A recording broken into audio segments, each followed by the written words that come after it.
about a bumper sandwich, booger lips?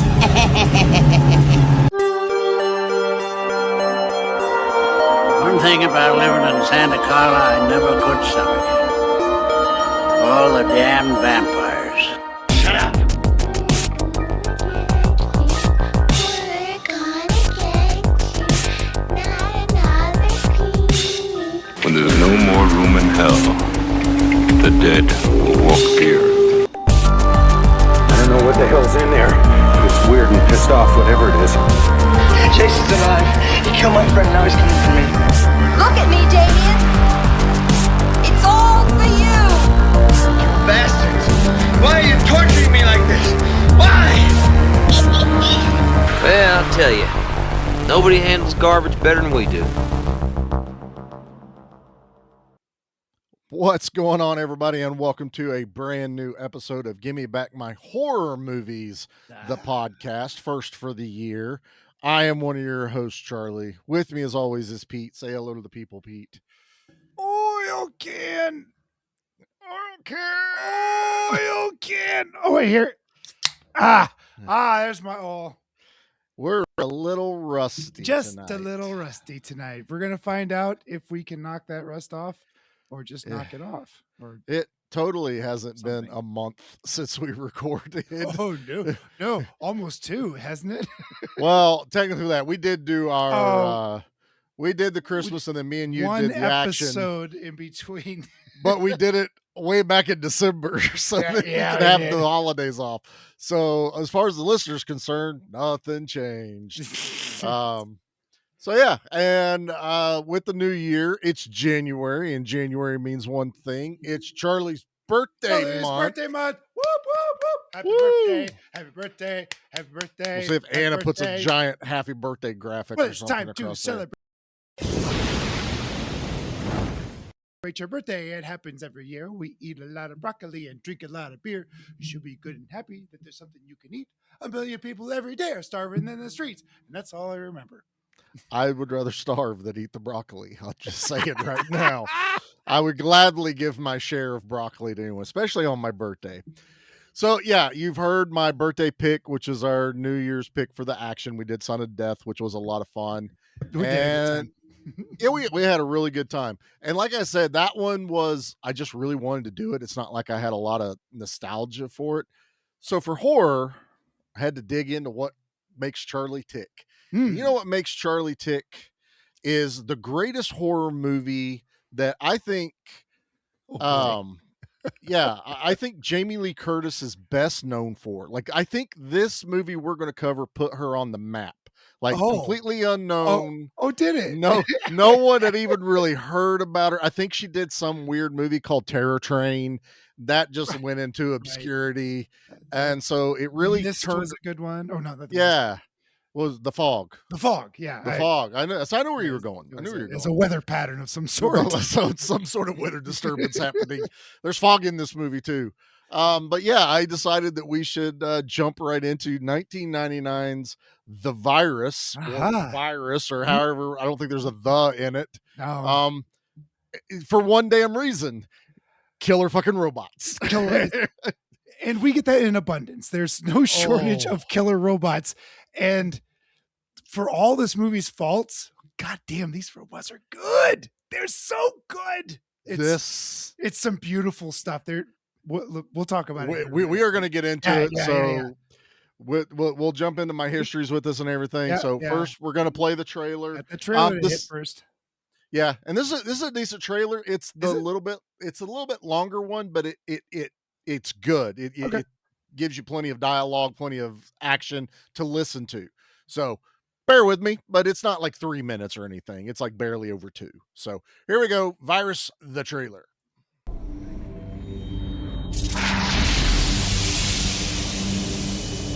It has traveled across time and space.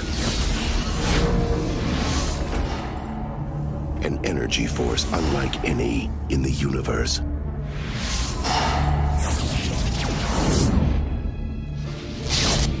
It is powerful, intelligent, and it has found the perfect planet to inhabit. Станцимир, говорит академик Канабов Владислав Волков, прием. Юрий, посмотри. Станцимир?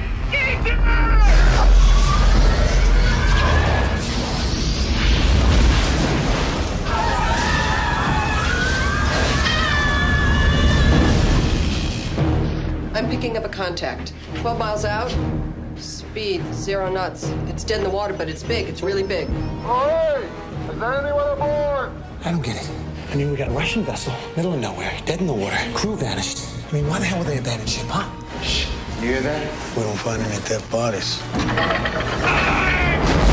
We got somebody else on board. Repeat, we got somebody else on board. That's who sank the tug. Drop it. 8 days ago, during a transmission from the Mir space station, something came onto the ship. It took control of computers. It was learning. Learning what? How to kill us. Somebody welded the engine room door shut. What is it? High-tech robotics. Get back!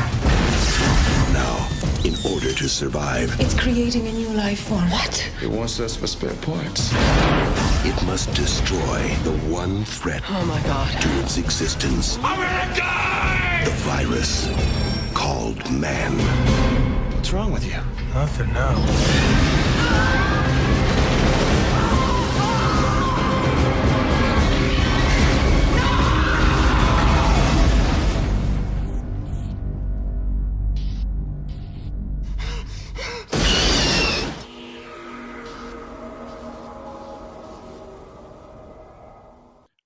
I want Hollywood to bring back the wild pig squeals for killer robots and monsters.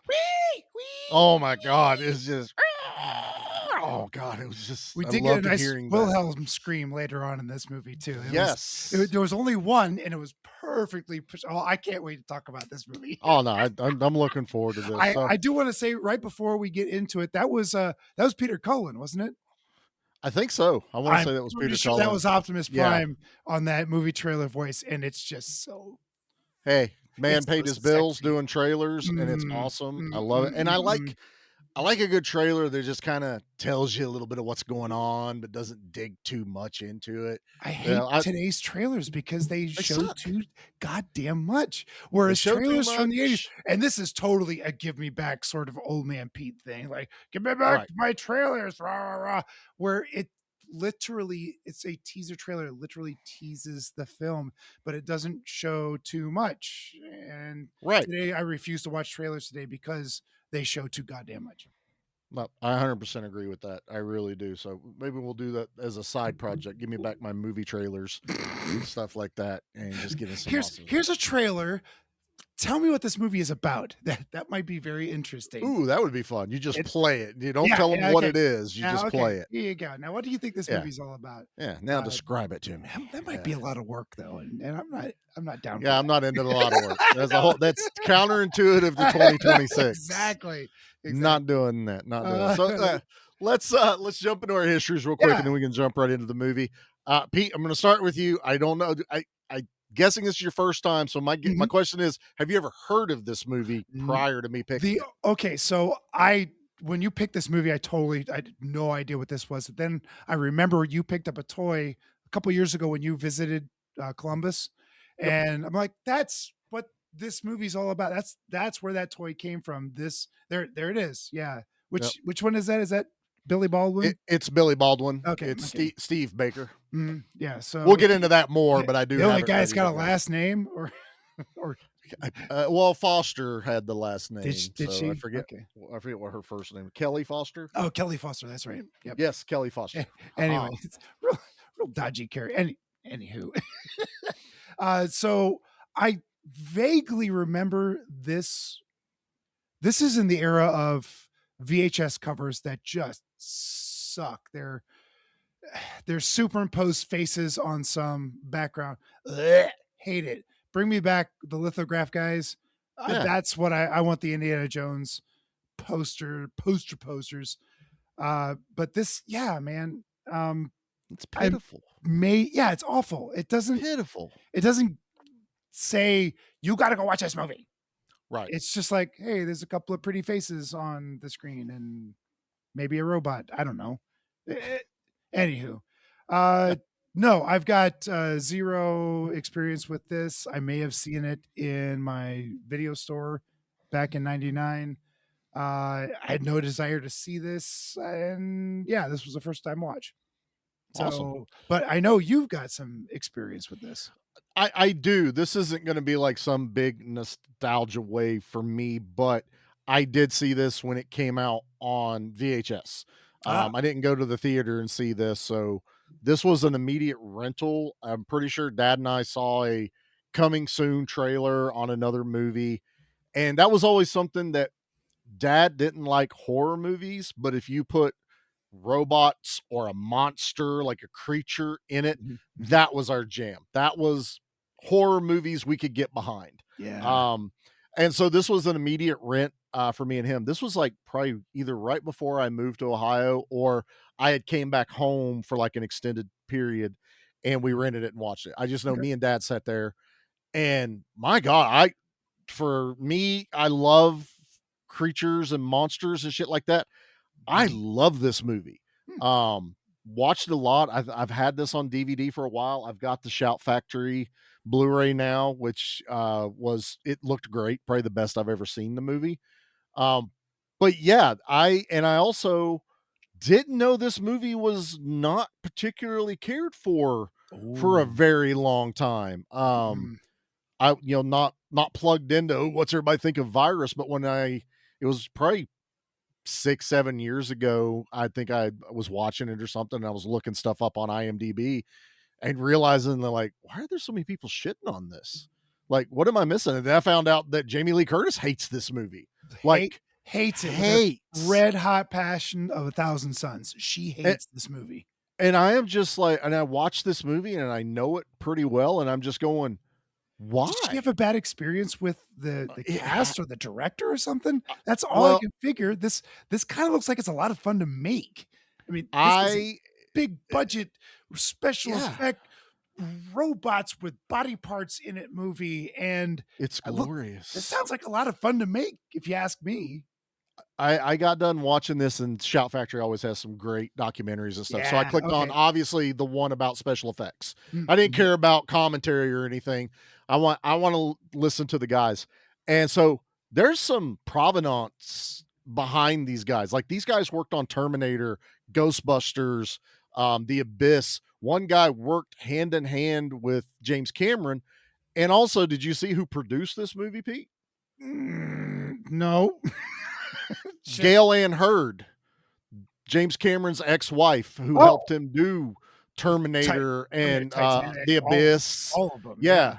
So she was involved. So if you get an alien vibe, Oh, she was freaking there, man. I mean, a lot of movie vibes in this from other movies. A lot. this a is lot of other movie vibes Terminator, from The Thing, The Thing, Aliens. Alien.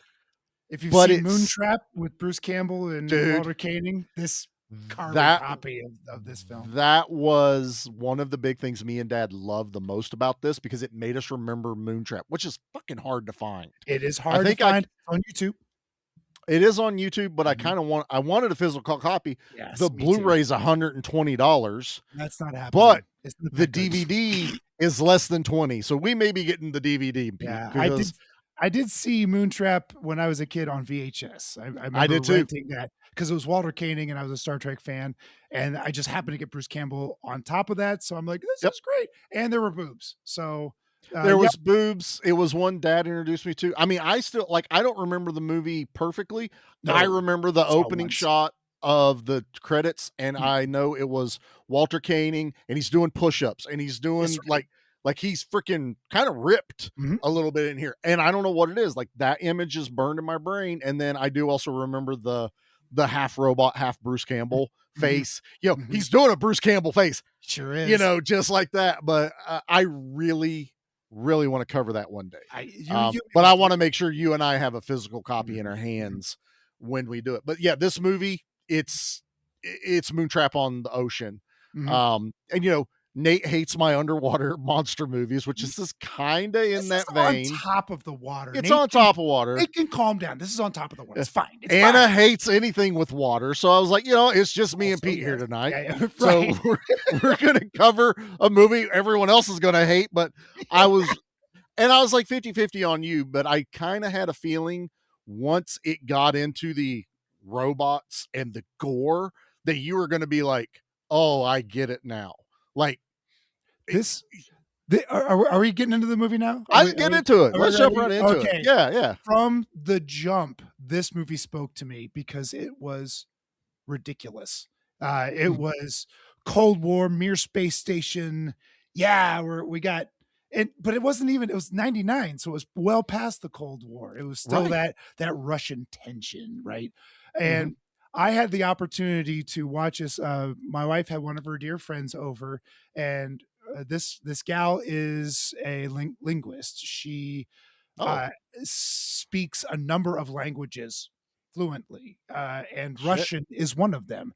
And I had the absolute pleasure of sitting next to this gal as she's like, as she's in real time translating what these cats are saying. Now, I don't know if you watched it with the subtitles on. I didn't need to because I've seen this movie so many times. So when the Russians are speaking Russian, they're speaking Russian. Yeah, sure. Russian. Sometimes it's translated like when they're playing chess, bishop to king 5 or what the hell, whatever she did. Yeah. Right. That's all translated into English, and our friend Sarah there is saying, yeah, they're saying that, and then it says speaks in Russian because I don't know if they got lazy or if you're just it just doesn't matter. So when it said speaks in Russian, Sarah starts translating it, and they're just saying like, hey, do you see that over there? Yes, I do see that over there. Are you okay? Is everything? What is that? What might that be? Oh no, it's coming right for us. It's coming right for us. Right. But it was fun as they're saying this. Sarah is translating it, and she's just translating it like a translator would translate. I'm just saying the words to you. The words. Yes. And I'm like, you could put a little pizzazz on that, right? Okay, funny. Now I love that you said that because there's a little bit of trivia that they redubbed it in Russia Russian because the actors doing it did it so flat and rigid that they were like, no, that's not how Russians would speak. So they redubbed the Russian for Russia. I was like, that's hilarious. And now to hear how you were even like, that's a little flat. You could put some power. Russia thought the same thing. Like, no, this is no good. This is no good. We want emotion. You got the state wants emotion from your actor. Also, I want everybody to know that I did not pick Virus because it included Russians to go with my B action Russian movies that I'm picking. I actually kind of never even registered that it was a Russian ship because after that, it doesn't matter that it's Russian once you get past the beginning. Because the one Russian survivor speaks perfect English. She speaks great English. As if somehow she grew up in America speaking English her entire life, even though she's of Polish descent. It don't matter. And a redhead. Yeah. And a redhead. And a redhead. Redheads.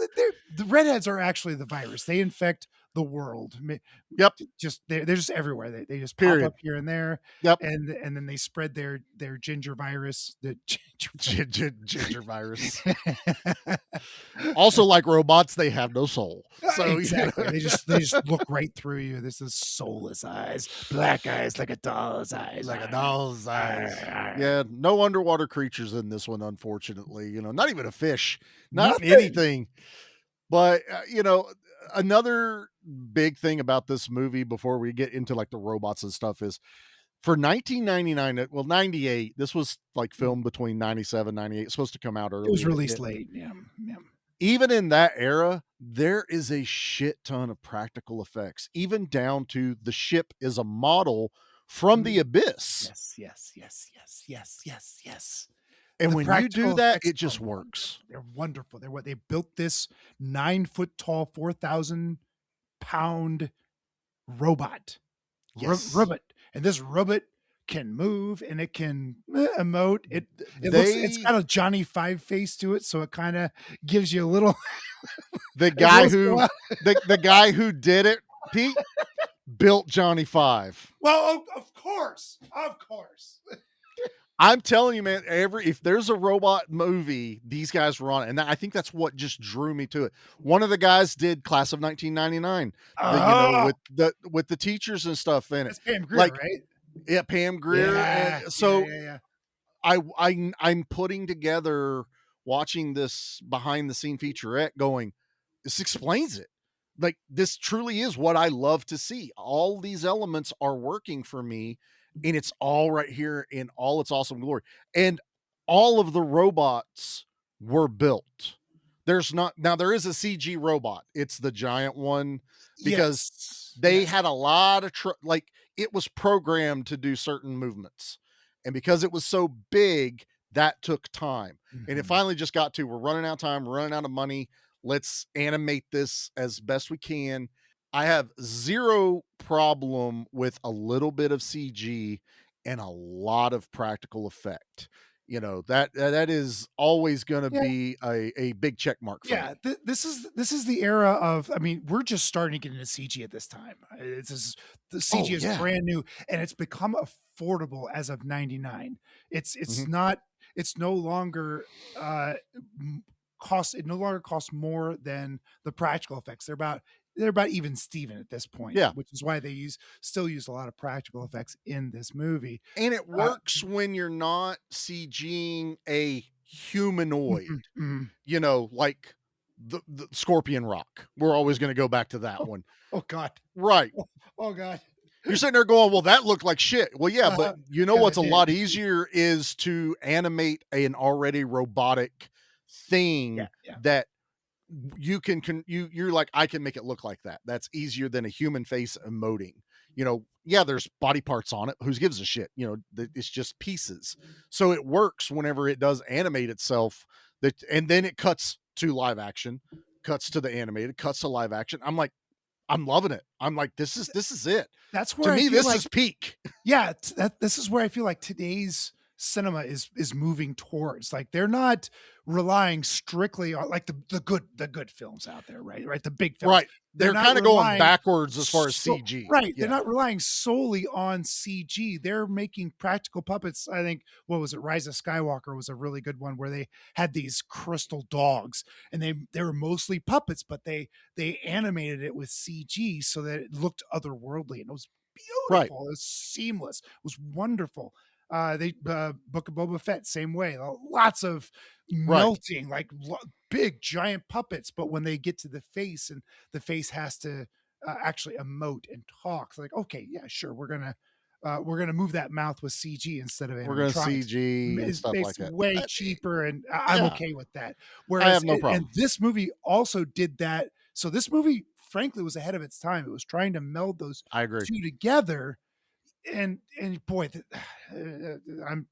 I give this movie a big pass. The CG's bad. It's like some of those doors that are ripped off. And like, it's not the robot. It's the surroundings. It's mostly the surroundings and the miscolorations. The fire is a little off, but it gets a full pass. I'm not going to take any.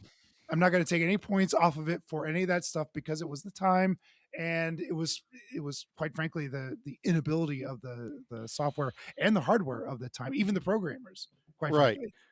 So let's step back a little bit and let's go into the characters themselves and the actors. I want to say, and I love this movie, but Pete, you've kind of hit the nail on the head as far as the robots go. The actors are the weakest part of this entire movie. Jamie Lee Curtis is miscast in this movie. Hello, I'm phoning in my performance. Donald Sutherland he just wanted to be anywhere but he goes, I get to speak. Yeah, I get to speak in a bullshit accent and not hardly keep it the whole time. Cool. We're watching this movie, and Jody and I are making fun of his pirate Irish accent. Arr, me mateys. It's $30 million we're getting. Yeah. Oh my God. $30 million. Arr. That's my whole life saved. I mean, it's not. We should parlay with the robots. I think we'll come out on top. What do you think, laddie? It's horrible. Jamie Lee Curtis can act, and she's acting in this movie, but she doesn't give a shit. But she doesn't give a shit. If you take Jamie Lee Curtis, recast her, take Donald Sutherland, recast them, and take, I kind of hate it, but Billy Baldwin's a wet towel in this movie. If you recast those three, I'm cool with everyone else in this movie. Frankly, is Billy Baldwin ever not a wet towel in a movie? The whole Baldwin family is just such punchable faces. I cannot take the Baldwins. I don't have a problem with them personally. They just want to punch them. He might be one of the least problematic ones in that family. Him and Adam Baldwin, the one from Firefly. I think that's one of the Baldwin. Yeah, I like him. He is a lot. A Baldwin. He must be the milkman boy because he doesn't look like the rest of them. That's what it is. I don't think he's fully Baldwin. He's got the name, but he's got a different mom or something. Yeah, and you could kind of see the face a little bit. I want to say I liked Billy in Backdraft, which is still not an action movie. Those of you that listen to wasn't Donald Sutherland in Backdraft too?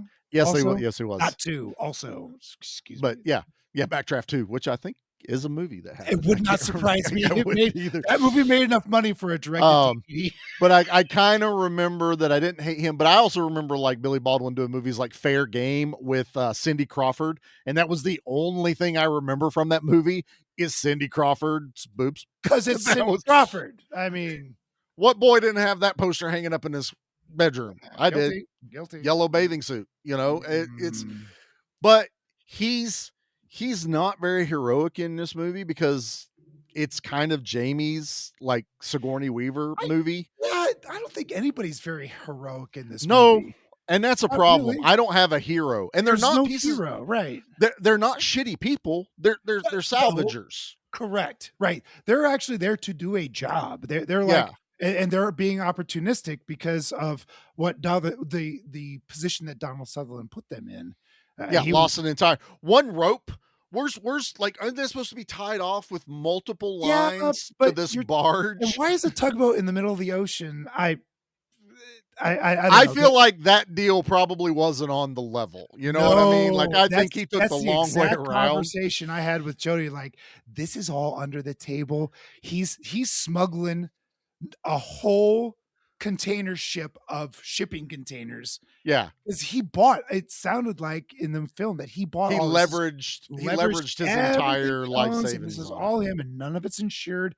If it's not insured, it's definitely not above board, if you know. Right. What I mean. Yeah. He was trying to retire high on the hog with whatever he was shipping over. Who the hell knows what that was in there? Was it drugs? Just IKEA cabinets. Was it people? Shit, I don't know. It could have been people dead if they in there.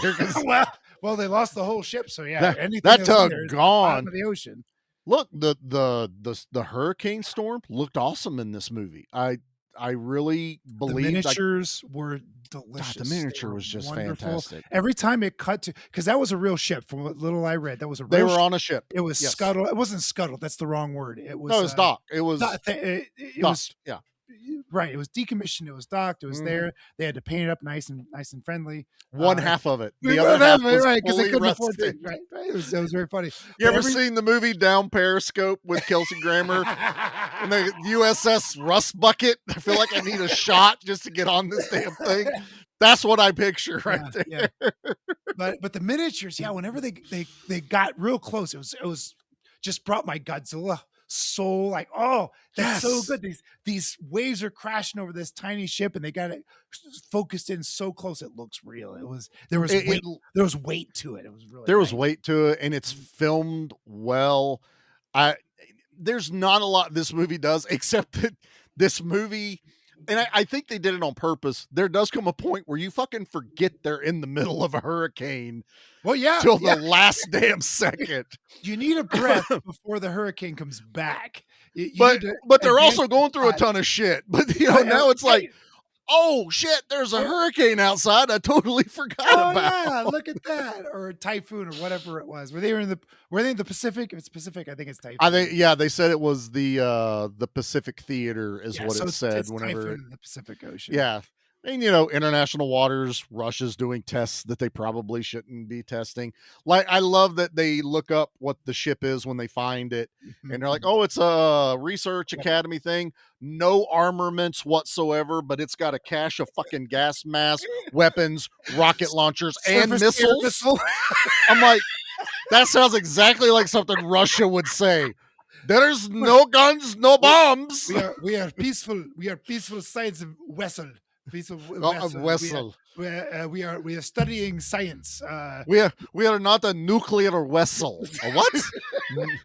That's for all our Star Trek nerds right there. If you Nerds. got that reference, thank you. We love it. The Voyage Home will always be the greatest Star Walter Trek Koenig movie. had been a great cameo in this movie. Oh God, it would have been awesome. Then that definitely would have been like, all right, we're just making Moontrap, right? That's exactly what would have happened. I'll take Bruce Campbell in one of these parts. Give me Bruce Campbell as Billy Baldwin instead. Look, or going the back captain, to or that, Kyle Sutherland. I would have took him as the captain. Yeah. But that's what I'm saying. Like, those three kind of kill the characters. I like Squeaky. I like Billy Baldwin's buddy that gets took first. I like him. I like the Samoan, island dude. That was what they called him. I know, but Squeaky dies by bad cable management because they didn't really have the bad money. Cable. Really bad. Look, that brings up one of my favorite things about this, which I think is fucking brilliant. When you're doing a practical movie, and we've seen it in all the behind the scenes stuff, we've seen it in The Thing, we've seen it in Terminator. When you watch the behind the scenes featurettes, the number one thing they got to make sure they do is hide the cables. But you made a movie that the cables are important to the plot. And I'm like, oh, now that's fucking smart. Works fantastically. I see the cable. Of course you do. There's lots of Yeah, them. you Look at do. all the cable. We just Look at all watch of the it. cable crawl in the hole. That's the whole point. It's They a need face power hugger from running something. off. Battery technology wasn't what it is today. Wi-Fi was dodgy. In That's for 1999. sure. We why didn't you have can't Bluetooth. Transmit yourself all over the world. My goodness. But yeah, I thought that was. I was watching it today, having that realization going. Of course, you could see the cables, but you needed it to make these things do these things. Or I'm like, data transfer and power that you needed them, and right.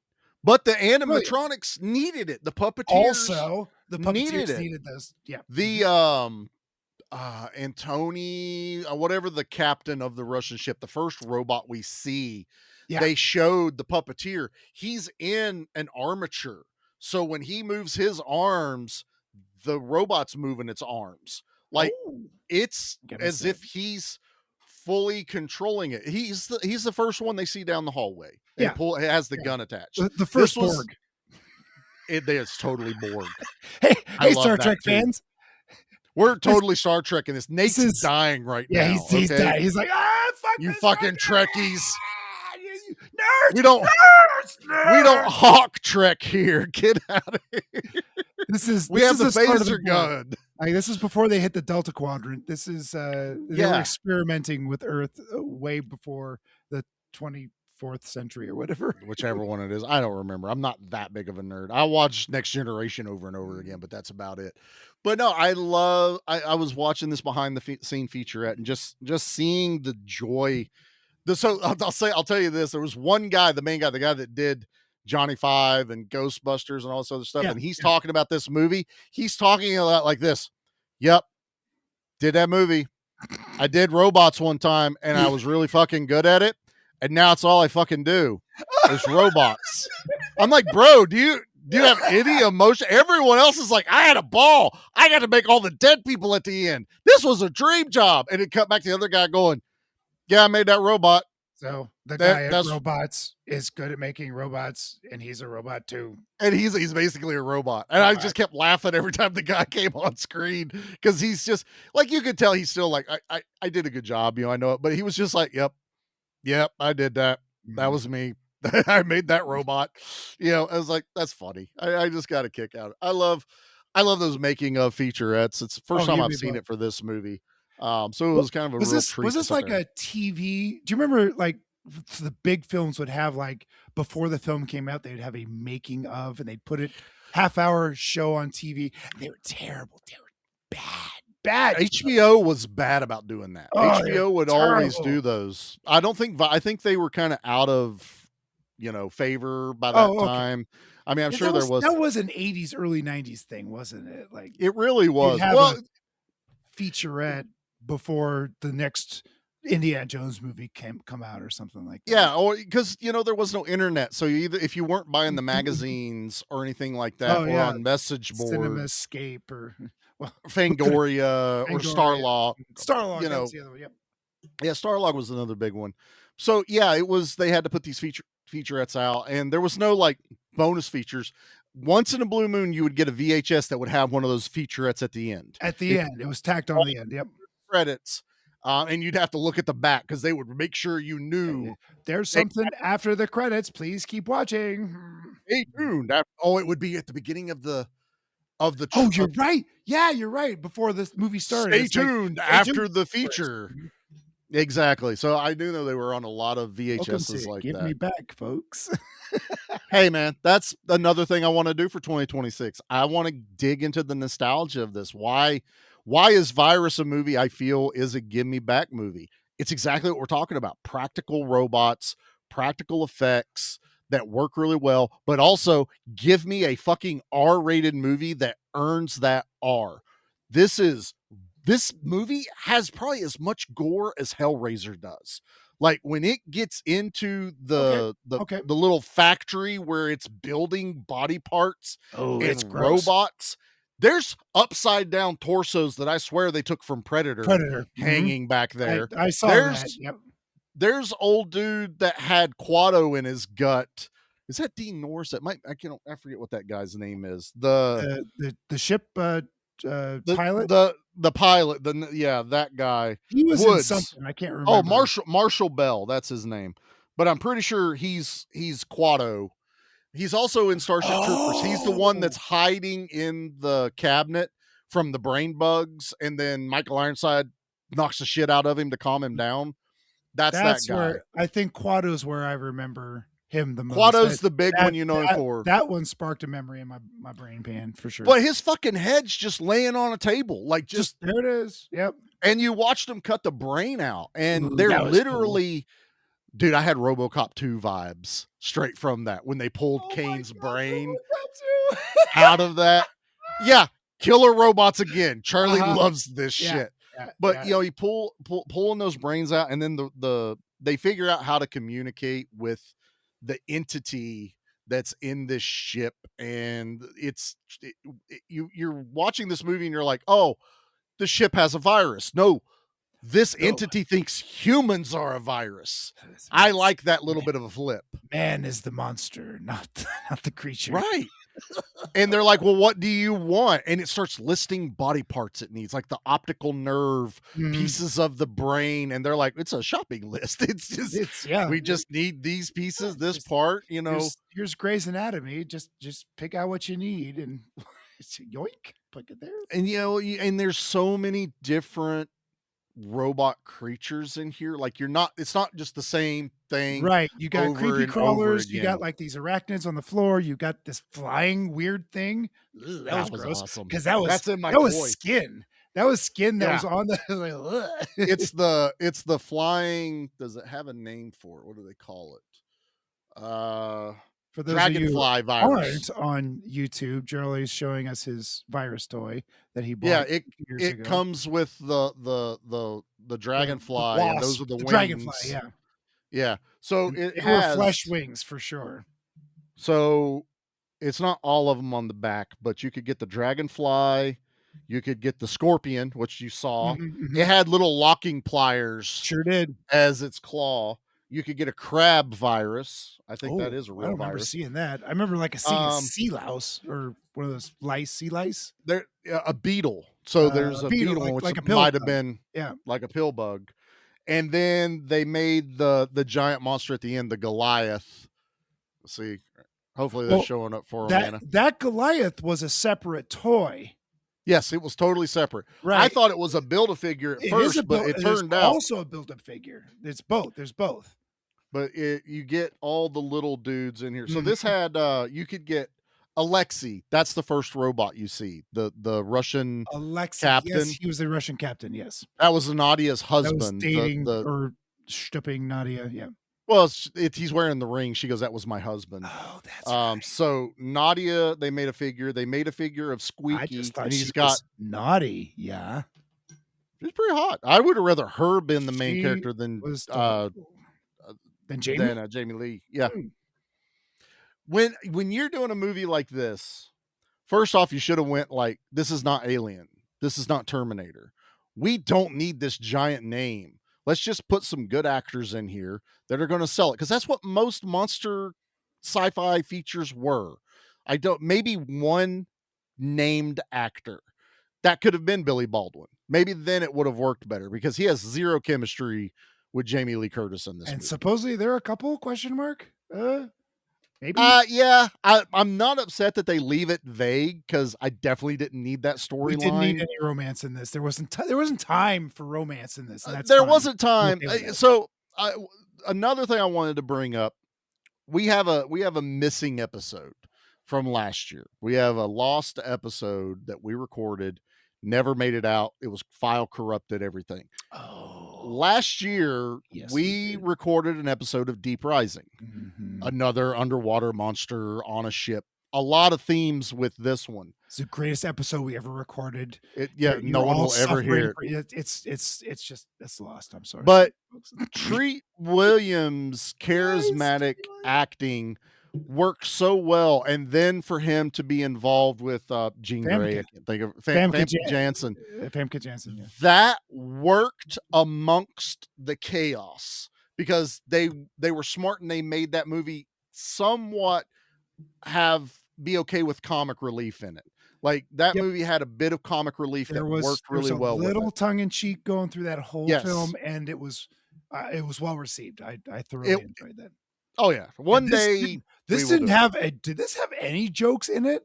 I think one or two, and it was basically from Squeaky and Billy Baldwin, and then the Samoan island guy and Woods going at each other back and forth.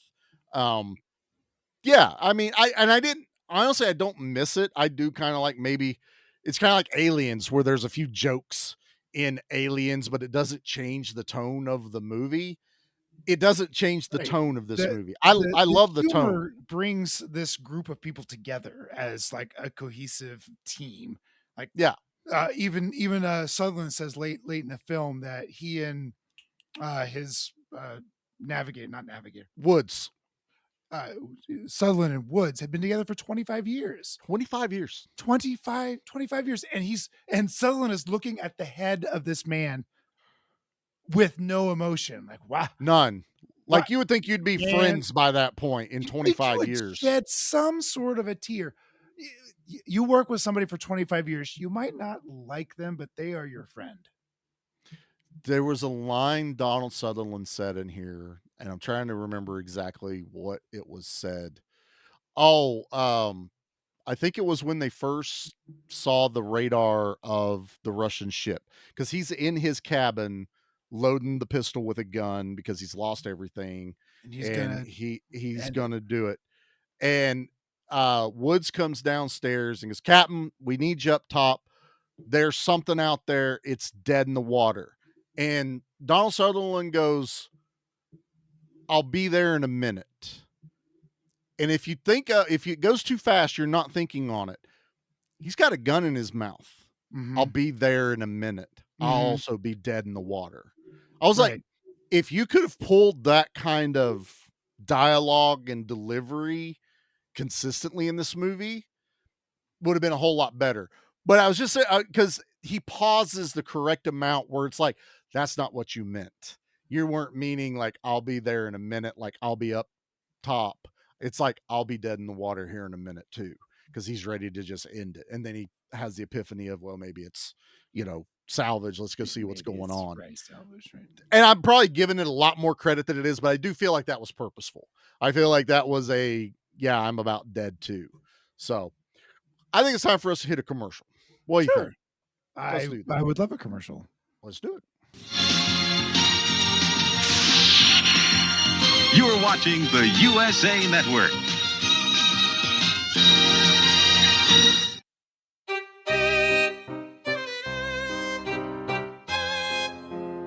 Do you like horror movies? Do you like hanging out with your friends? Do you like having a laugh? Do you like podcasts? Well, you should check out our podcast, Spoils of Horror. We're not a review show. We're a horror movie hangout where we talk about movies that are lost, forgotten, popular, and bizarre, all in the scary realm. You can listen to our podcast while you're doing just about anything. You could be washing your dishes. You could be washing your cat. You could be washing your genitals. All forms of genitals accepted. We are a fully inclusive genitalia show. Yes, we are the #1 ideal podcast for washing your genitals. Our genital Yelp reviews are unsurpassed. 5.5 stars. You don't want to know where that half came from. Now that you know that, check us out on all major platforms. You can search for Spoils of Horror on all social media sites. Come and hang out with us. We'd love to see you. And your genitals. Bye.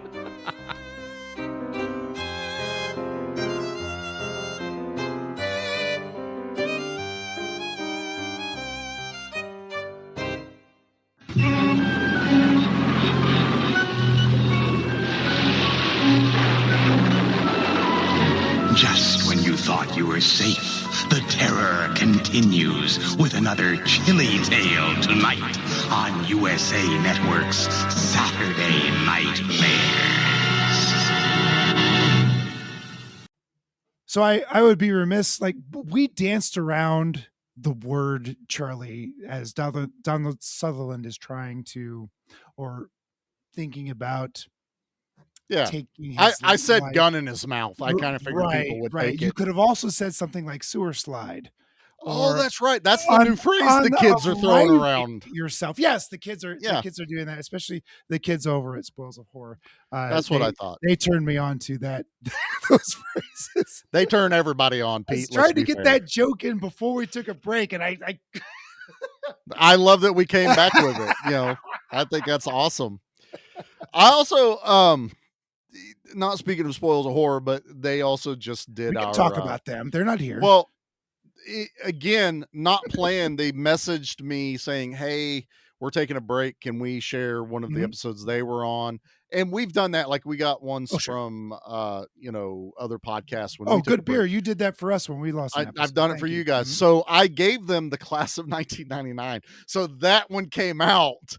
So it's nothing but fucking killer robots for Charlie's birthday. 4 days. What? Let's re-release Chopping Mall. I mean, let's just and RoboCop 2. I mean, the trifecta. What we'll do is when I'm out of them, we'll just roll back and we'll just have like this. We'll talk about each one again and bring them all. I don't know if I'll ever run out of killer robot movies. I always Jocks. We got Robot Jocks. That was the action last year. That one was on there. So we did that one, but no, I think I would still count like my sea monster movies in the same category, so Deep Rising will make its appearance again. And, we'll have a few others that'll go, because this movie also has those feels of Leviathan and Deep Star 6 without being underwater. They absolutely do. You're trapped on a ship. You're trapped on a very, very small island. Claustrophobic. Yeah. The whole thing is. And I love how the robots are sealing doors. These robots are intelligent. It's an alien life form that has some sort of the life form is electrical of some sort. It's theorized but not explained, and that I like so very much. I don't need it explained. It was an energy source ship that we saw at the beginning, or an entity, whatever it was. And it passed through the Mir station right as it was transmitting data down to the ship, and it right. It's Toho science.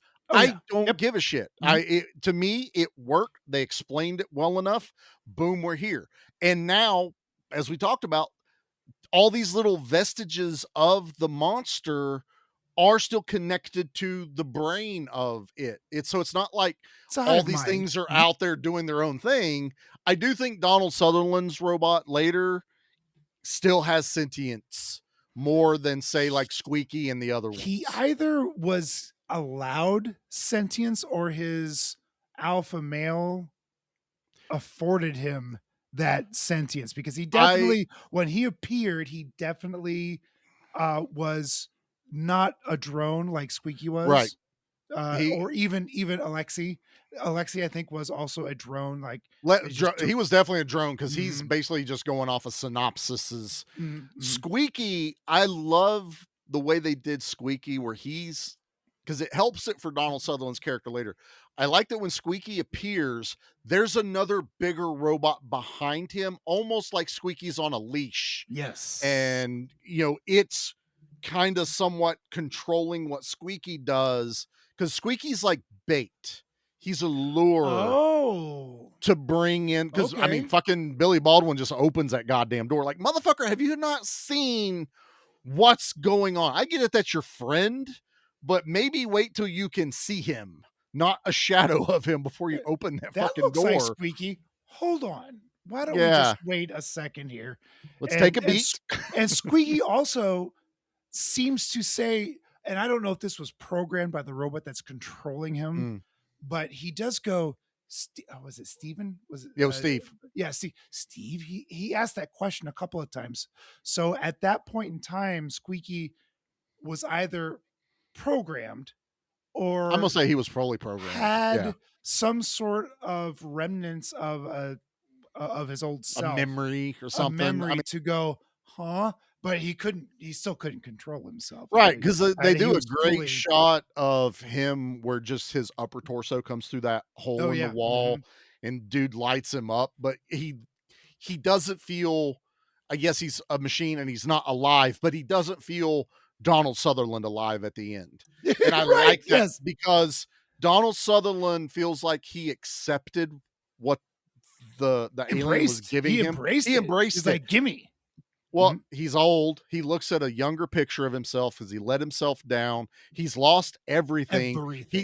He technically, even if for some god reason they killed this machine, he still doesn't get the salvage on this Russian derelict because the girl's alive.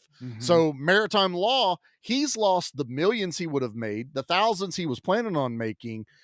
He went willingly to this entity. And so whenever it basically took his head off and plopped it on the Russian body, which I thought was badass. That was cool. I love the tattoo on his chest. It's right there. I will tell you something though that will break your heart, because it broke mine. So Donald Sutherland did this movie. He's in a lot of this movie. And so they got their money's he worth sure out. is.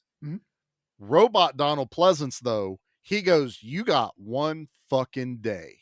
I'm not putting this shit on ever again. I will show up, you put it on, you better get what you need. And they're like, you want us to do your entire, like that whole scene on the bridge definitely takes more than a day to do. You'd think so, camera setups and everything.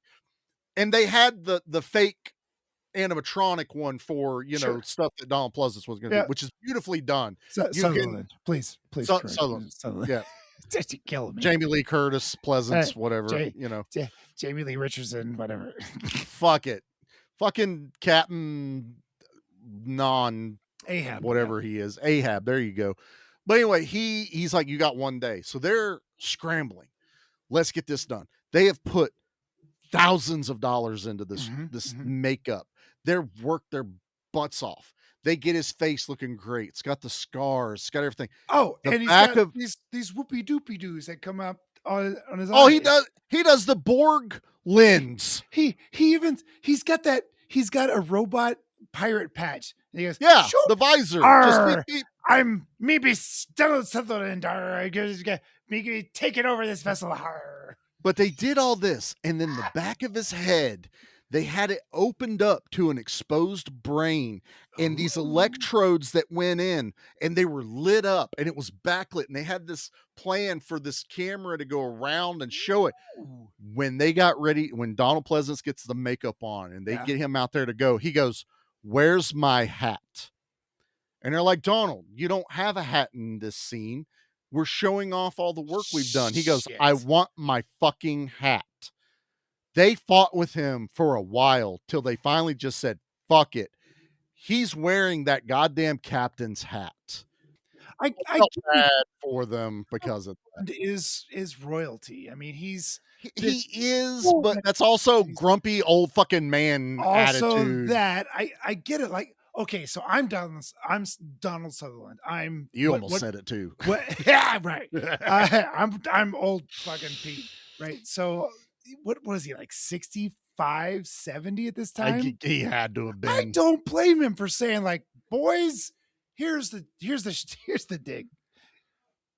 I'm doing this once. You're not getting me this makeup twice. But their argument was he sat through, because they had to use him to make the prosthetics. Yeah. He knew this was coming and waited till the day they were going to put the makeup on him. Like, I think it was the day before when they set the day. He's like, "This is the day we're filming this." And he goes, "1 day. That's all you get me for." And they've got that blocked out for 2-3 days. That's a move. Total dick move. You need to do that at the beginning. Like, okay, I'm signing my contract, but that's your contract negotiation where there's this prosthetic thing going on.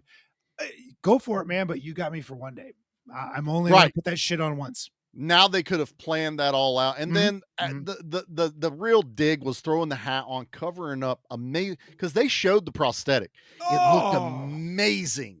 I'm like, I've always wondered about that. And I just thought, well, they just wanted it because he's such the captain. He would never give up his hat. Maybe that's what he thought he was doing as an actor. But motherfucker, you're in a sci-fi creature Monster feature. Movie. Right. We're here for the effects, not your Oscar-worthy, not worthy performance in this movie. But like I said, I thought that would break your heart hearing that. But they showed a scene, because they were talking about all these robots and they're making it. Okay. And so it was a legit behind the scenes thing, and they were doing the Goliath monster, which is what the giant one is.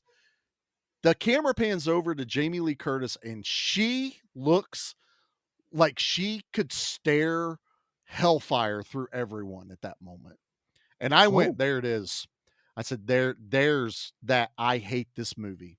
I saw that moment in her eyes. So she either just didn't know what she was in for, doing something like that with creatures. Because they said the Goliath, you could program it to do certain movements. Boom, boom, boom, boom. And it would repeat because it's all hydraulics. Yeah. Well, if the director or the actors go, "This isn't working," and they go, "Okay, we have to reprogram it. Yeah. You now have to wait till that's done, do all the tests. I get that wears on you as an actor or an actress or whatever, but I'm like, I think you should prepare yourself for what you're getting into. Just like Donald Sutherland, you're going to wear makeup. Know what you're getting into. Jamie Lee Curtis, you're not, unknown from big production, like special effect movies. She did True Lies. You're telling me you didn't have 5 days years? of just, sitting there waiting for pyro to get done or squibs or anything? She But got paid for True Lies. Did she get paid? she got for paid this good. one? She got paid good for this. Dude, she did this for the paycheck. I think I read that there's like she paid off a house or something with this. Oh, good for her. But then there, I didn't watch the interview, but I read the thing that where she's like, she went to this like big Hollywood party, and it was like the bad movie party. Everyone was supposed to bring like their worst movie. I got one.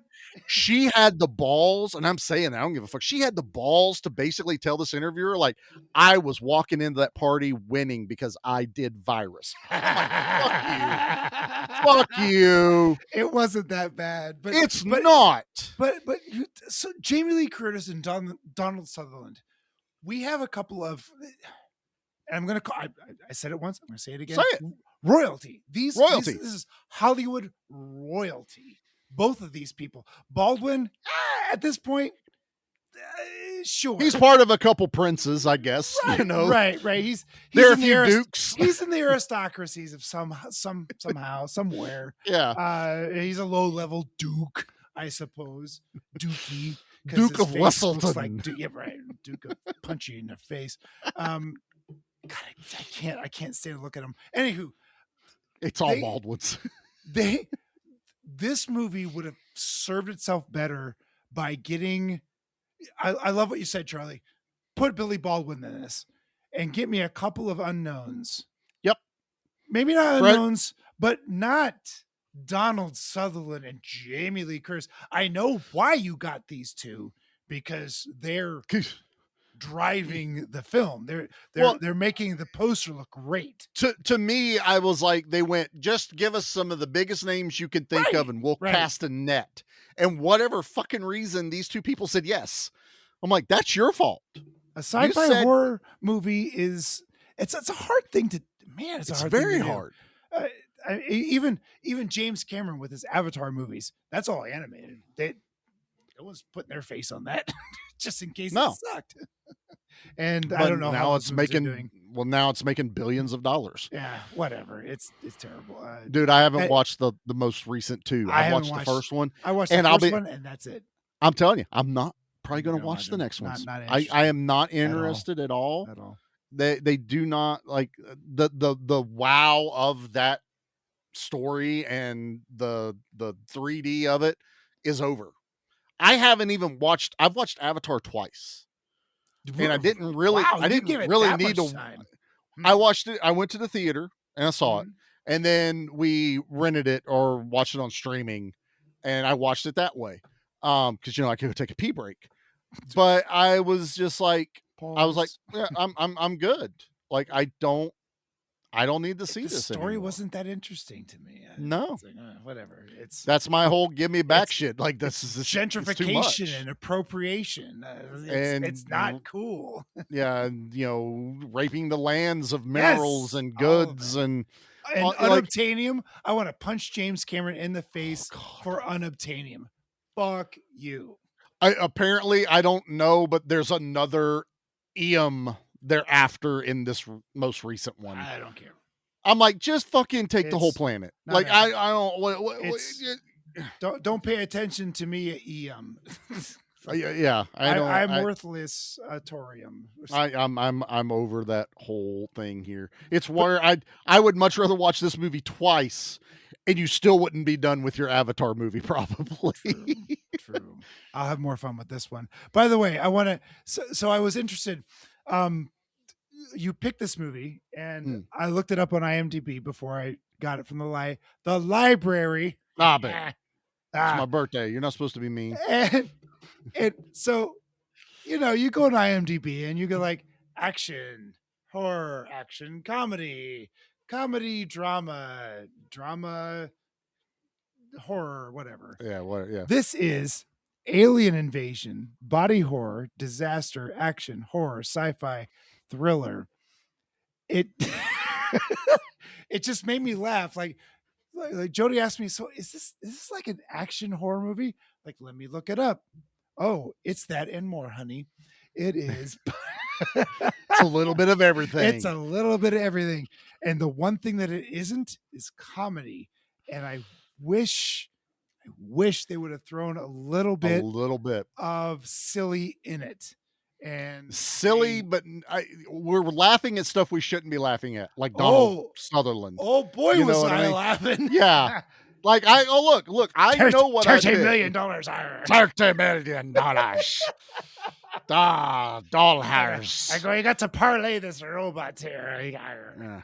Oh, he was with me for 25 years. Fuck him. 25 years. And there's his head. You punched me. How you doing, me boy? You don't punch a captain. Dog, you punched me. Like, tis mutiny, I tell you. It's mutiny. There's booty in them there pants. But, it's... I really do enjoy this movie. We'll talk about... The ending is basically every monster movie. Oh my God, this ending is donkulous. Oh god, it's like I love the monster, the practical monster, and I do actually like the CG monster, but everything around it. We haven't even talked about the one guy. Hold on, what's his name? It's on the back of my toy. Richie. We haven't talked about Mr. I done PTSD'd my way back to fucking Vietnam, but yet I could build anything. Ooh, I need that. So much Ooh, to say about I that. love. He kills a little robot and he goes and picks its parts like what they're doing I to need humans, that. and he's I like, need that. I I can need do this. that. I can like You he's just shot it. maniacal. Did you not just destroy most of what was there? I don't know how cabinetry works, Charlie, but if you shoot a tree, can you use the branches to make a cabinet out of it? Sure. Okay. What you do is the You're bullet really holes good at it. add character. So but Richie, even though he gets a little batshit, I actually kind of like Richie in this one.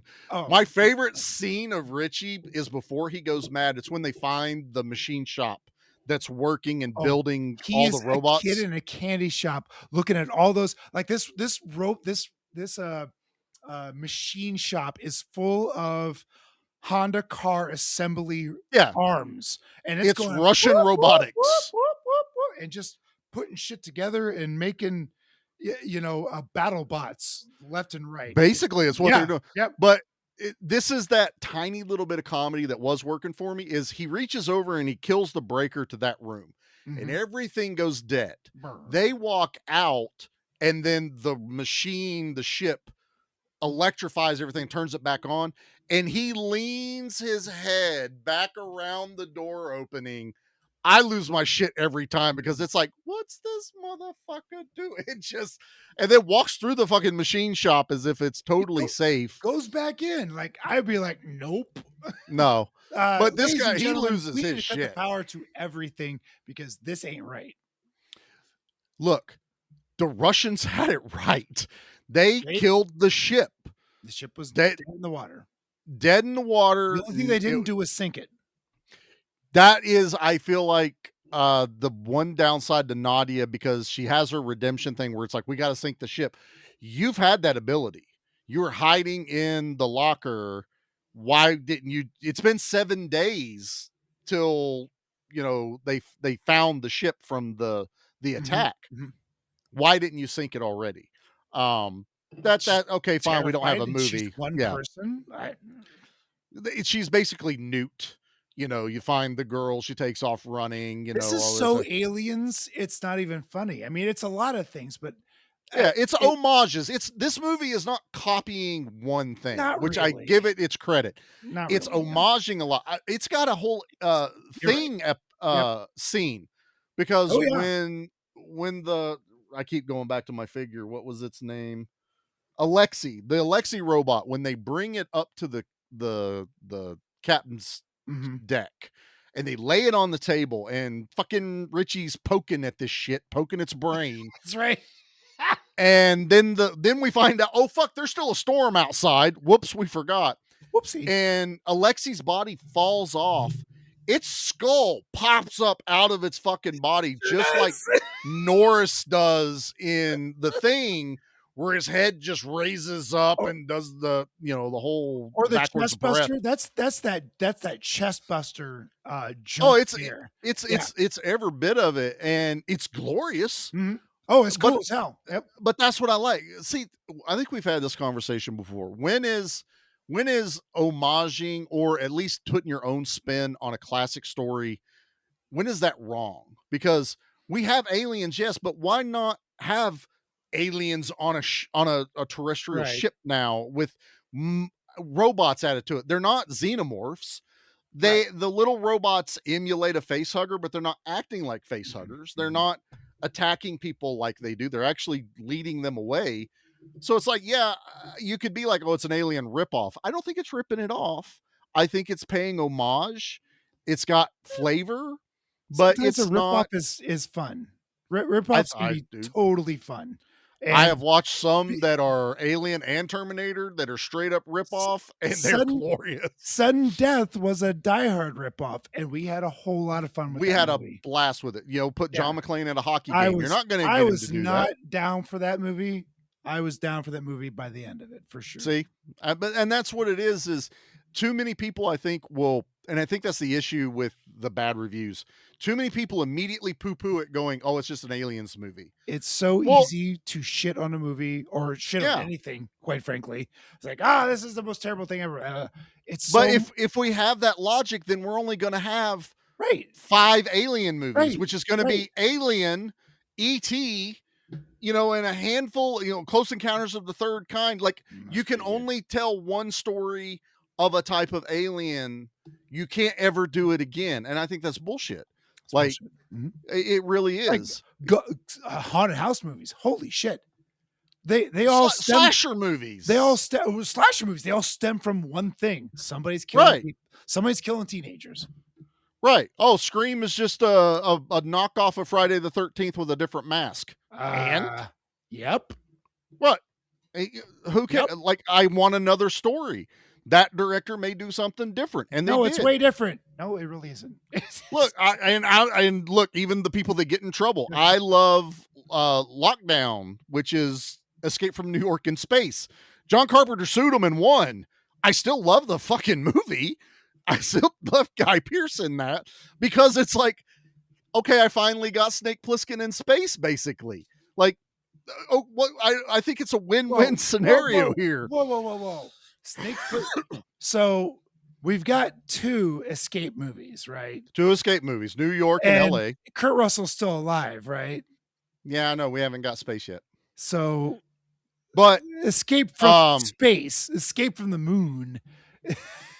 Well, this was a prison make that happen. Space station that the president's daughter was on a humanitarian mission, and they let out one of the convicts and he goes nuts, and then he's able to release the rest of the convicts and they take over the station, and they can't send the military because they'll just shoot them down and kill the hostages. They send one man. His name is Marion Snow.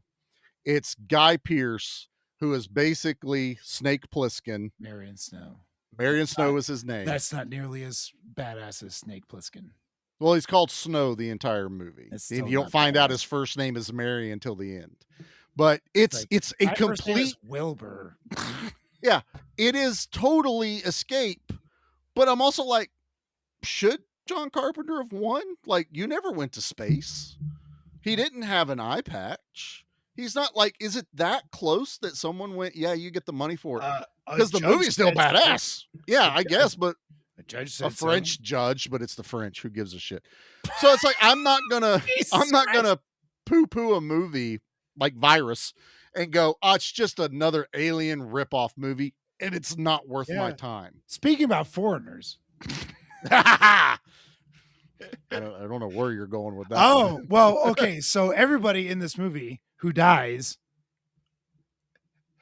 the only 2 people that survive this movie are good old American red-blooded. Oh, the good old Americans. So yeah, because Squeaky was Cuban. Squeaky was Cuban. The black guy dies. The Samoan dies. The Russian dies. And I don't know about the Donald Sutherland, who is like Irish or whatever he is. Right. I think Woods may be the other American that Captain died. Jack O'Sparrow, I think, is what he was. Jack O'Sparrow. and then Woody or Woods. He was the only other American. So they like this. By the end of this movie, I'm going, holy shit! They killed every minority or ethnic person except the white fucking people. But they do make Richie the hero, basically. Like, even though he loses his shit, he builds a better escape pod, which is asinine. Like I don't know what. I got ideas about this escape pod. Keep going, Charlie. Well, because my logic of watching this is because he's losing his shit. He's building a bomb. He's taking all these RPGs, pieces of missile. Brain has melted, and he is just like, I'm relying on my engineering skills to get me the fuck out of this ship. And go ahead. Yeah. No, I was gonna say he's relying on. He's a very smart person, but at the same time, he has now taken apart one of the machines, stolen its ocular things, and made night vision goggles. Wearing a bandana, and now has rubbed grease on his black face. He sure did as camouflage. He is Bill Duke from Predator. When Bill Duke takes off into the jungle, I'm going to get me some fun. I'm going to have me some fun. That's Richie has lost his damn mind, but he put makeup on his own black face and plays it straight. Fuck y'all, I got my own plan. Yeah, black man went blackface. It's something to watch, folks. I'm telling you. And don't change this. This isn't a bad part of the movie. No, I'm loving every second of this. This guy's gone crackers for sure. Like he's lost it. Right. But my logic in my brain, that's just my storage thing. Sorry, Anna. The logic in my brain is there's these launch tubes for the missiles. So he's made an ejection seat, which was cobbled together by, the Russians did it first. If they pointed it out, he's made it better. He also built a rocket in the other launcher as a tether for the escape thing.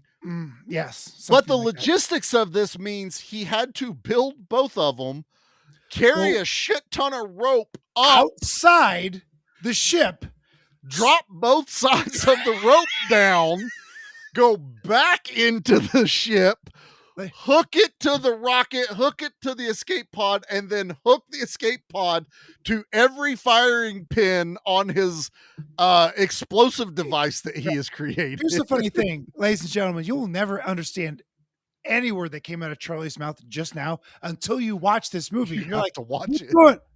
Oh, but that means he would have to go outside the ship to drop rope on both sides of these Jeffrey tubes. Wait, what? Yes, because there's no other way to do this. That's a lot of effort in a short period of time. And look, I get it because he probably figured out that launch mechanism was just going to basically like you out of the tube, and you're not going to get away from the ship. It's going to be an old man ejaculation. Yeah, and he also added a parachute. Bravo! There's a parachute. I was like, yes, there's a parachute. There's a legit. That's right. And they make such a big deal of when Jamie Lee Curtis and the Russian chick are running around. She goes, let's get into the survival suits. That way, when we get out of the ship, we'll be able to survive in the water. And Jamie Lee Curtis and her put these suits on, and the one girl gets each other's bodies perfectly, like skin tight, like as if had been form fitted for those two people. Vacuum sealed, basically. Old chick gets her fucking body ripped apart, which was a really cool dummy kill. That explosion, that fire explosion was choice. That was real. Like that was not one of those bad CG ones. And then I love that they keep showing the body burn, but if you look closely, you see the face of the robot, and it's nothing but the skull through the fire. It looked so cool. Well, anyway, Jamie Lee Curtis is in the survival suit, but we get to the climax where her and Billy Baldwin are trying to get out, and she grabs him and goes, no, we're both leaving, buckles him in. Like, bitch, you don't know what's out there, and he's not in a survival suit. Like, he's going to last in jeans. He's going to last like 15 minutes max, but she'll be fine. Like, it's a whole nother, so they strap themselves into this chair that's supposed to shoot out this what is it, like a rocket tube or it's the missile tube, torpedo tube, right? Yeah. So and earlier on they say, oh, this was designed for one. You can't fit any more people. So when she grabs Billy Baldwin and draws him in and buckles him in, I'm like, oh please. Rip his shoulders off.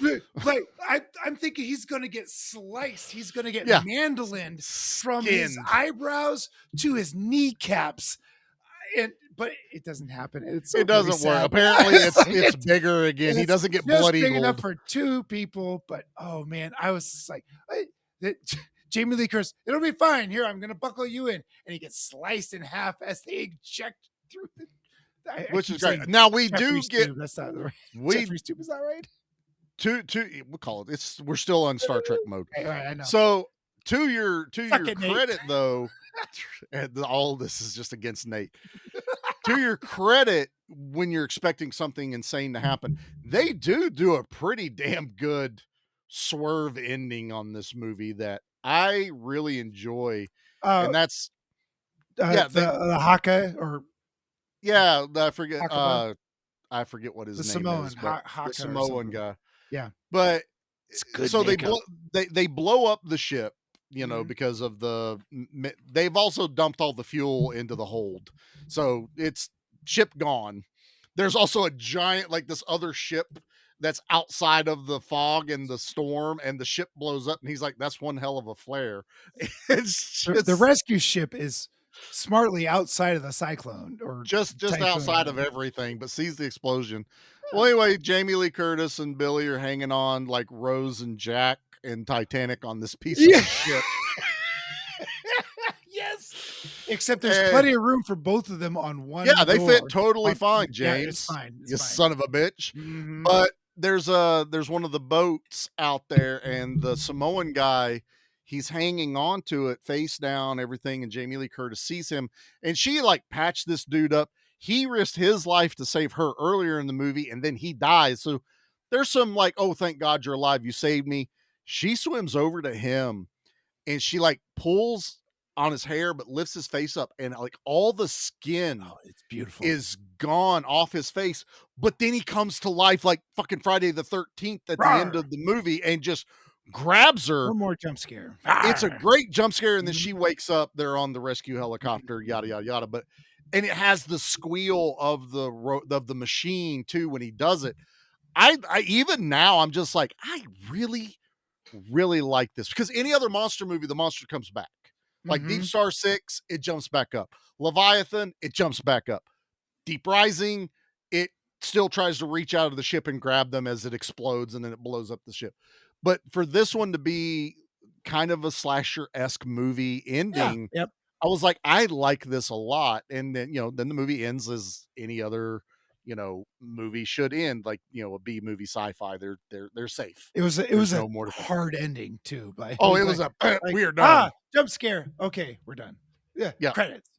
Well, again, what do? Do you show the machine coming back out of the water? No, like, to me, this is the end of it. I'm pretty sure nobody wanted a sequel to this thing. So they're like, No, but did you know? I didn't know this till not long ago. This is based off of a comic.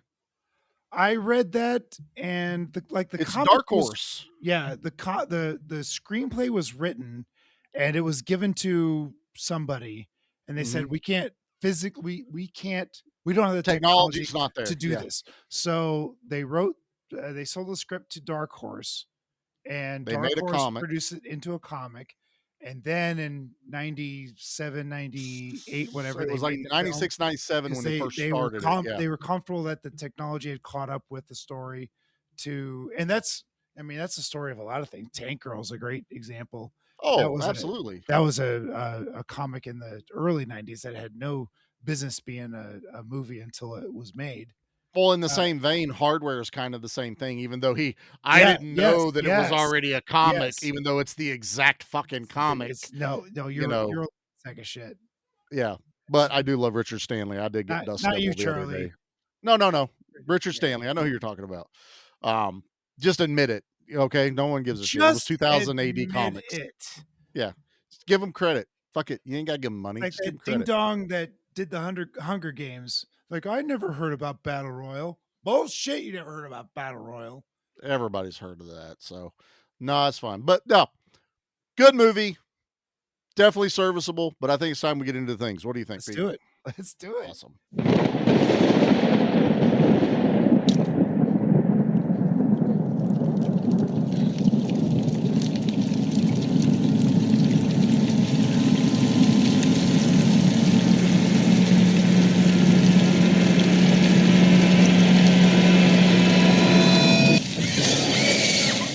So I had to do Charlie math on this because I looked it up, and you all know me.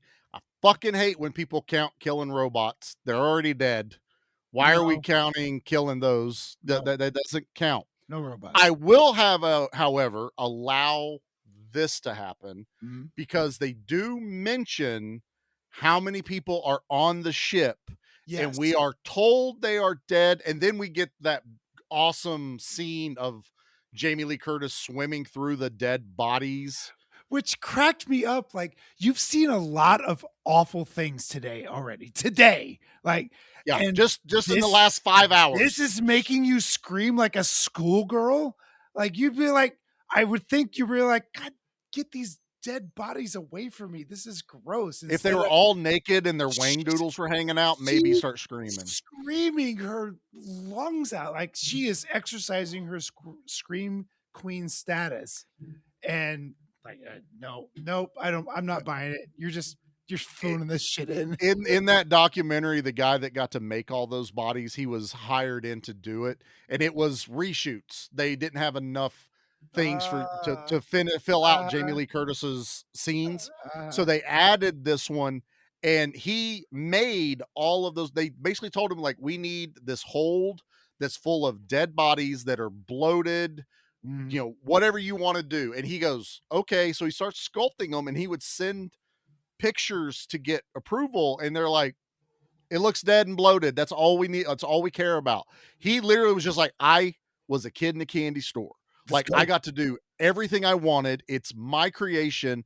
And I got to do I think he even did most of part of the filming and setting it up. He was so happy to be included. Then they would cut to the fucking robot guy going, I made robots. That's what I do. I'm the robot guy. So you got one guy on cloud 9, and then this other guy like, robot guy. Everybody loves my goddamn robots. I don't know what to tell them. But anyway, back to my math. So there's 300 people on the nuclear vessel. I remember them saying there were about 300 people on the ship. Yeah, okay. I am only counting, I'm sure there was more, but I'm only counting 4 astronauts that we watched get electrocuted at the beginning. Because you have the one. There were 4 astronauts on camera. There were probably more on camera. But yeah, I'm counting 4. That's approved. Yes. And then my math is 5 crew members, which is Donald Sutherland, Woods, the Samoan guy, Squeaky, Richie. That's all of the crew that die. Yeah, all minorities. Because Natalie is part of the 300. Yeah, all the minorities. So we can't count Natalie separate from the 300 on the ship. She's part of the crew list. Okay. All right. I have 309, 310 ish. That's my. You've done more work than most. Because I'm not counting killing goddamn robots. No, robots don't count. No, why? Why would you do that? Robots are either dead or not alive. They are unalived. Yeah, they're like They're Donald fully Sutherland. unalived. Yeah, Donald Sutherland had to be killed to put his head on the other thing. Correct. Just because his brain may have still been active. You don't get 2 for Donald Sutherland. You don't get. So he died to be a robot, and they died as a robot. You don't get 2. Right. So if you want to count it, he was alive when made into a robot. So now his death doesn't count until they threw the thermite grenade in his chest and then he melts. Which was pretty fucking cool. It was really cool, but they really oversold the thermite grenade earlier. The most perfect circle in a steel. Dude, that was the Terminator. Yes. Where it brings them through time, and it's a perfect circle. I thought the same thing. But I'm also like, okay, their thermite is alien blood because it can melt through anything. Yet his only melted through one layer. Like they literally said, one of these would burn a hole through the ship. No, it didn't. Just the one. Just one. If it goes through the ship, then the robots are screwed. This is going to, I know I've said this quite a few times. This is going to be difficult. Picking our favorite kill of this movie. Oh, shit. What do you think? Zombie kill of the week? Yeah. Like I've been really thinking on this because I having trouble discerning kills and really fucking cool robots. You know, like, and they're gory. So it's like, so I think whatever you want to say, whether it's the best gory robot or an actual kill, counts. I don't care. I'll go first. I want to say it's Alexei when the skull pops out of his fucking head like That's the pretty thing. cool. Yeah, that's good. Because those knives pop out the face and then Yeah. it turns into a spider and everybody's freaking the fuck out. What are Like, the purpose of the knives? It's hilarious. Like, I don't know. Their legs. I'm It's the cool. barber. Arr, I'm just gonna. No, well, instead of Jack Sparrow, it's Sweeney Todd now. Just swing, just doing his thing. All right, Pete. What do you think? What's your favorite out of this movie? I did like Woods getting punched through the gut. Oh, that is a good And one. then he gets punched through the gut, and then the robot throws him. And as he's being thrown, there are intestine coming out of his body, and then he hits the wall. The wall splatters, the body falls, and more intestines spill out. That was a deliciously gross zombie or a dummy that got tossed around. It was great. It's Yeah. amazingly Yeah, it's real lifelike. good. Like there's weight Mhm. to that Oh whole yeah. splat and fall. If they didn't use real like pig intestines, I'd be shocked. Like I would 'cause have been too. It flopped around like it was an actual piece of flesh, and it was really Yeah. gross. That's a really good one. The one that so we talked about that they blew up the ship. I am going to be remiss if I don't bring up if the movie gets a ding of anything of substance for me, it's this.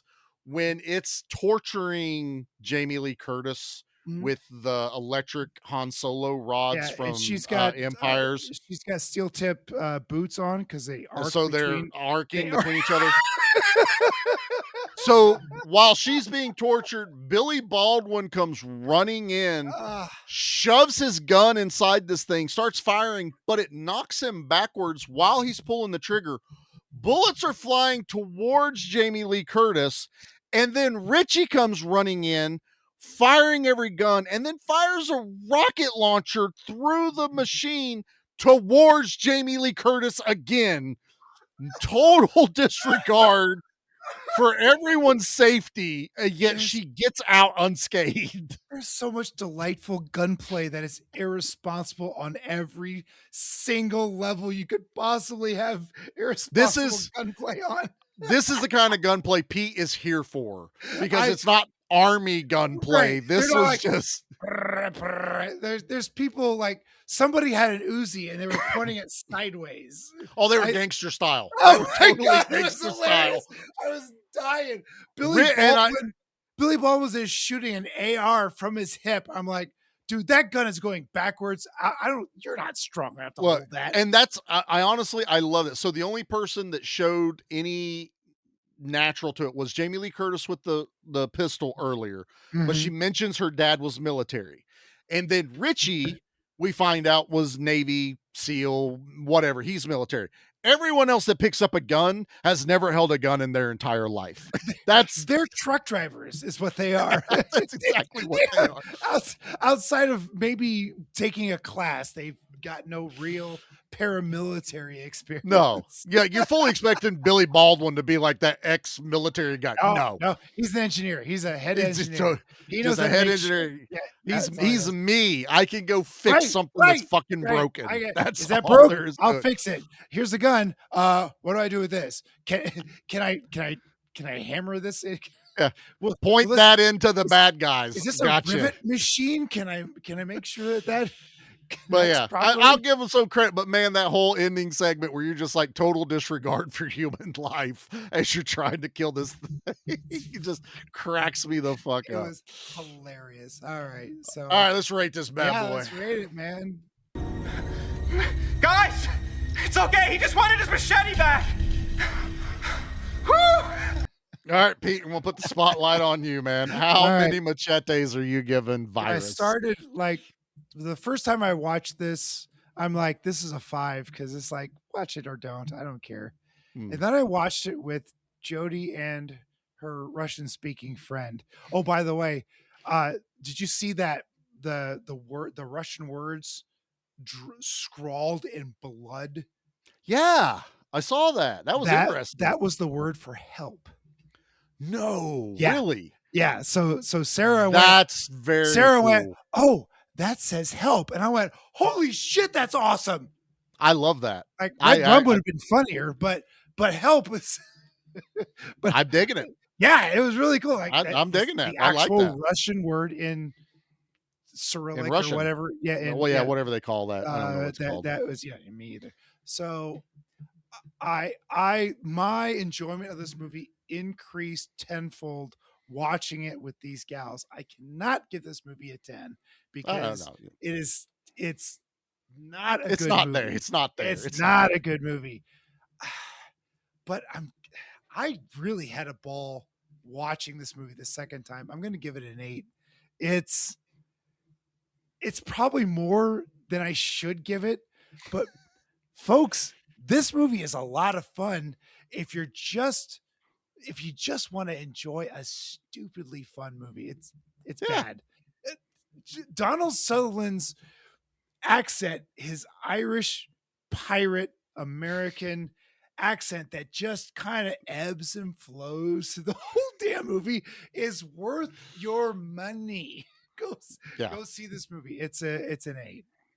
Fantastic. Yeah. Fantastic. Yeah. You're up, Charlie.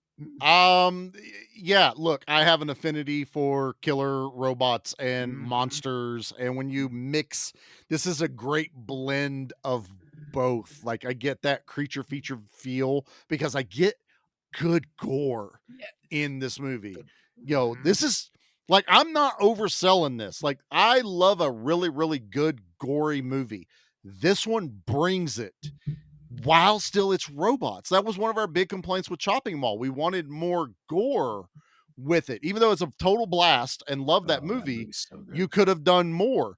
This one does it. This one takes it to that over the top, like hell, the movie done left my brain, the one where they go into hell on the ship. We covered it and I totally I'm blanking Event on Horizon. Event Horizon. This has Event Horizon and Hellraiser level gore when it really digs its feet in. Mm-hmm. And I love that. And yeah, I know this movie has flaws. I'm not one of those people that are like, you're stupid. It's not, it's the greatest movie ever. No, it's not. No, it's not. No. But is it a blast? Yes, this movie is a blast. Is it a marvel of special effects and practical effects? You've got a good argument yes. there. Mm-hmm. Is it comparable special effects wise to the great movies like The Thing and Terminator and all this stuff? I think so. I think you have a good argument I there. think it's a very high contender for that. Yep. So I'm going to go one mark higher than Pete. This is getting an 8.5. I love this movie. I've watched it several times. I own it. I've got the action figure. Yep. Now I need to go on a mission and find the rest of them. That does not look like Billy Baldwin at all in the action figure. The action figures are all very affordable except for Goliath. Obviously. That one's rough. And that's kind of weird because I can tell you right now, this was a probably very low run toy line. Yeah. Like by a company we've never heard of. No, yeah. What was that? Hold on. It was like it wasn't even Reaction. It was like Super something or other. Resaurus. Yeah. Like dinosaurs. Mm-hmm. It's Resaurus and has the Universal logo with it. But I had never heard legit. of it. They're not. It's not bootleg. It's legit. And then what was it? We found this at that like flea market thing, and the guy selling it said, the man who sculpted these lives in Columbus or did live in Columbus. So that's why he was able to get, I think he said he had a few of them. That was the last one he had. So it was probably like freebies that guy got. Right. And then he gave them out to people. So I only paid like $10. It was worth it. It fits perfectly with my R-rated action figures that I've got strewn about my room. So it well deserved. So I like this movie a lot. I definitely highly recommend everyone watch it. Fantastic. And now Woo! Oh, wow. ladies and gentlemen, it's that time of year, isn't it?